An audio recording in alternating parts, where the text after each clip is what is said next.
English steno Kailash Chandra dictation series 5 seconds start. Madam Deputy Chairman, I rise to support the bill which has been moved by the Honorable Minister of State in the Ministry of Home Affairs. This bill incorporates certain sentiments which the country holds so dear as far as the office of President in concern, and also corporates the faith of the people in themselves that when they will elect a president of person who would be occupying the high post would be a person who would have not only the love and affection of the people but would be, as the honorable minister pointed out, a dedicated politicians whose whole life is dedicated to the service of the nation. Before he became the president, during his occupation of the office of a president, and even after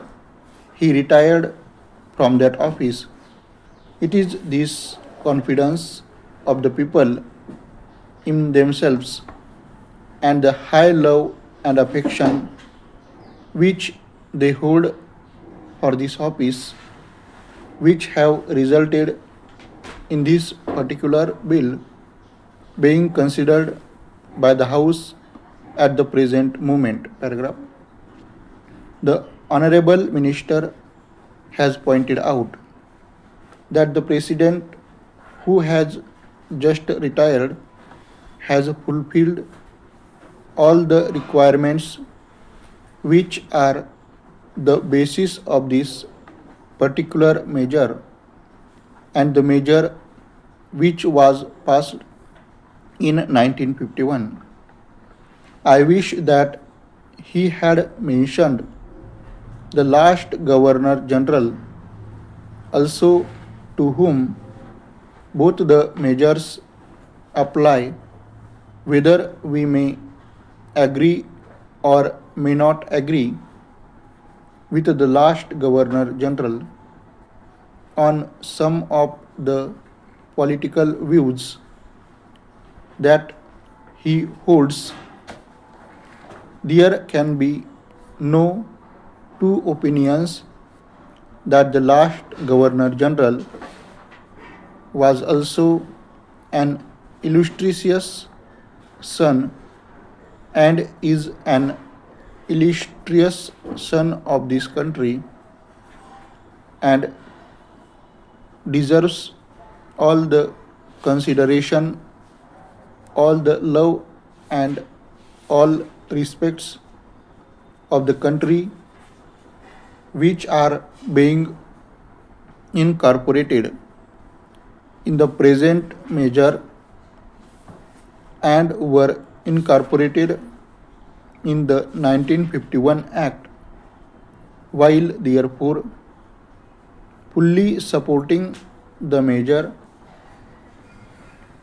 which is now before the House. I would like certain certification regarding the rules that are going to be made for giving effect to the provisions which have been incorporated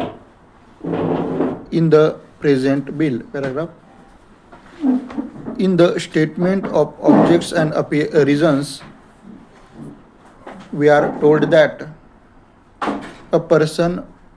holding the high office or president has, even after retirement, many public calls on him, and it is therefore considered desirable to provide him with secretarial staff. It is further stated that the bill provides for a staff which may be engaged for the president. Staff might be appointed for him and office space might be provided for him. It is because of this that certain misgivings have arisen in the mind of some of the members, and they want it to be made perfectly clear that the staff will be appointed not only for the ex-president but will be appointed by the ex-president,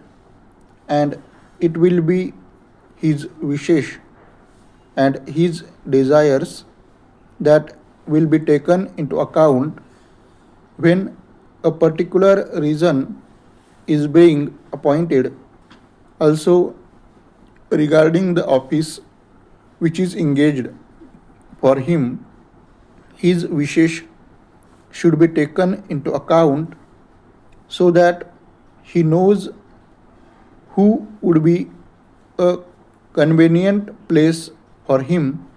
and he may to get that place. Paragraph. Another reason for insisting on what I consider to be an important detail is that if the government appoints the staff for the ex-president, the automatically they become government servants because they have been appointed by the government.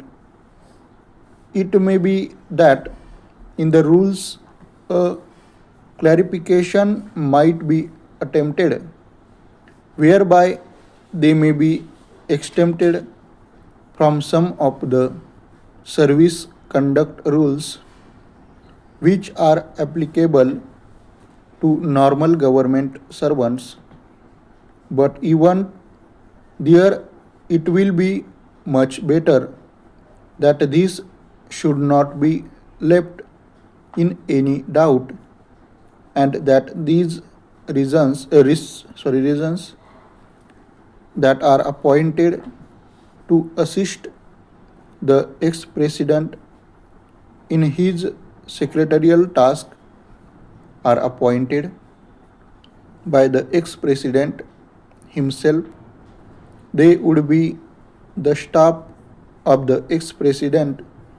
and would not be appointed by the government for the ex-president and would not be government servants. This point ought to be made quite clear so that the ex-president has got all the rights of determining the service conditions of the party appointed by him, of course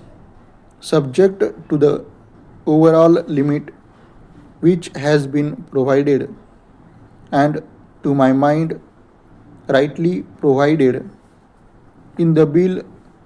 within the overall limit. Perhaps it will be much better to leave the rest of the matter to the president himself so that we may also express our further confidence in the president of the effect that he would utilize it with discretion and with all sense of responsibility and fair play, and taking into account the interests of the public and of the public exchequer too. Paragraph. Another point which also needs some clarification is regarding the payment to be made for the secretarial assistance and for the secretarial staff Normally, government rules require that whenever any such demand is made on the public exchequer or on the consolidated funds of India, a certain formality has to be gone through, and that formality of accounting has to be in a prescribed form.